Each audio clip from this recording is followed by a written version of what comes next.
আমরা চাই যে বিশ্ববিদ্যালয় এমনভাবে চলুক যাতে করে বিশ্ববিদ্যালয়ের আমাদের যারা শিক্ষার্থী রয়েছে এই শিক্ষার্থীদের একাডেমিক কার্যক্রমে আরও যেন উন্নয়ন হয়, গবেষণা থেকে শুরু করে সকল ক্ষেত্রে যেন মান উন্নয়ন হয় এবং শিক্ষার্থীদের মধ্যে একটি সহ অবস্থান সহ শান্তিপূর্ণ অবস্থান যেন এই বিশ্ববিদ্যালয়ে বিরাজ করে।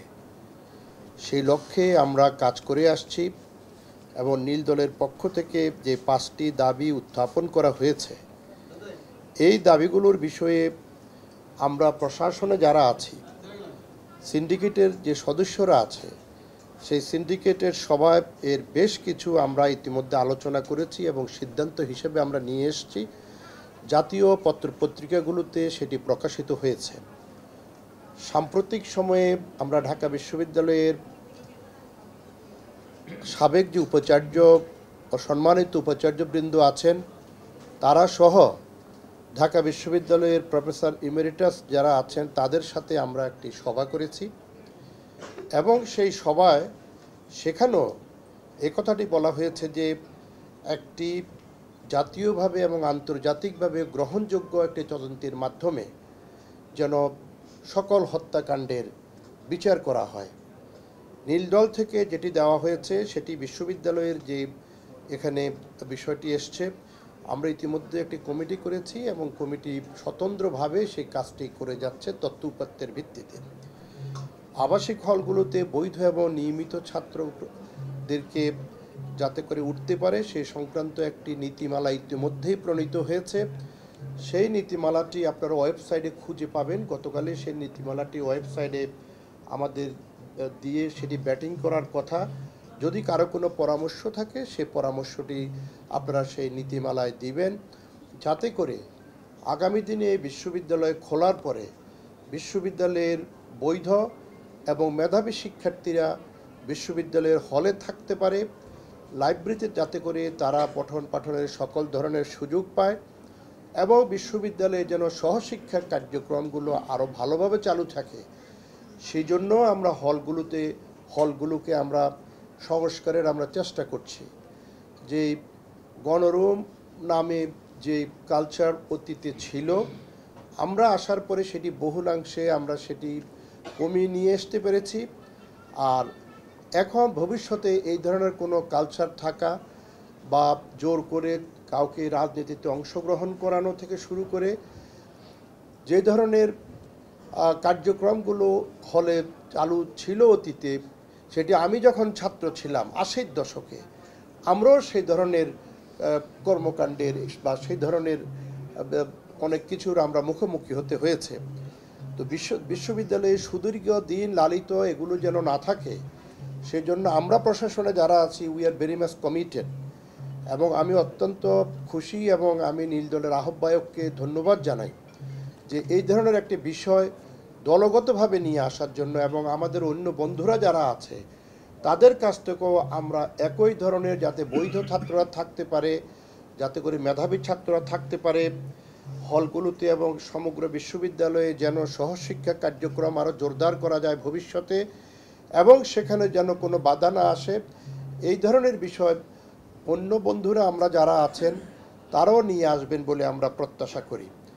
আর বাকি যে দাবিগুলো আছে যে শিক্ষার্থীদের জীবনমানের উন্নয়ন, স্বাধীনভাবে মত প্রকাশ, এই বিষয়গুলোর বিষয়ে ইতিমধ্যে একটি নীতিমালা প্রণয়নের কাজ আমরা ইতিমধ্যেই শুরু করেছি। তো এটি আরও আগে শুরু করা হয়েছে, সেটি শেষ হলে পরে আমরা সিন্ডিকেটে অনুমোদন করে বাকি ব্যবস্থাগুলো আমরা গ্রহণ করব এবং ক্যাম্পাসের শিক্ষার্থী ও শিক্ষকগণ বিশ্ববিদ্যালয় পরিবারের সকলে যে নিরাপত্তার কথা বলেছেন সেই নিরাপত্তা অত্যন্ত গুরুত্বপূর্ণ। আপনারা জানেন যে ঢাকা বিশ্ববিদ্যালয় ক্যাম্পাস 7 দিকেই খোলা। পৃথিবীর এমন কোনো বিশ্ববিদ্যালয় পাওয়া যাবে না যে বিশ্ববিদ্যালয়ের ক্যাম্পাসে এইভাবে প্রবেশ করতে পারে সর্বসাধারণ।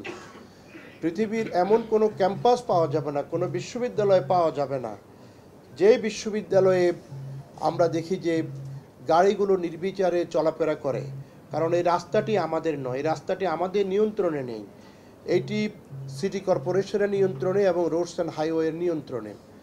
আমাদেরকে যদি একটি স্পিড ব্রেকারও তৈরি করতে হয় সেটি সিটি কর্পোরেশনকে ইতিমধ্যে আমরা স্পিড ব্রেকার তৈরি করার জন্য আমরা চিঠি পাঠিয়েছি কয়েক মাস আগে। আশা করি তারা সেই কাজটি করবে। রাস্তাগুলোর আমাদের নিয়ন্ত্রণ না থাকার কারণে প্রবেশ পথগুলো আমরা সেখানে নিয়ন্ত্রণ নিতে পারি না। এখানে সিটি কর্পোরেশনের রাস্তা, ফুটপাথটিও সিটি কর্পোরেশনের রাস্তার কোনোটি রোডস অ্যান্ড হাইওয়ের। এই রাস্তাগুলো প্রকৃত অর্থে ভবিষ্যতে আমরা সরকারের সাথে কথা বলে এই রাস্তাগুলো যাতে করে বিশ্ববিদ্যালয়ের যে নিয়ম কানুনগুলো আছে, পৃথিবীর উন্নত দেশে বিশ্ববিদ্যালয়গুলো যেভাবে চলে সেভাবে যেন আমরা এই রাস্তাঘাটগুলোকে আমাদের বিশ্ববিদ্যালয়ের নিয়ম নীতির মধ্যে আমরা নিয়ে আসতে পারি, সেখানে যেন আমাদের একটি কন্ট্রোল থাকে, সেই প্রচেষ্টা বিশ্ববিদ্যালয়ের তরফ থেকে আমাদের ছিল।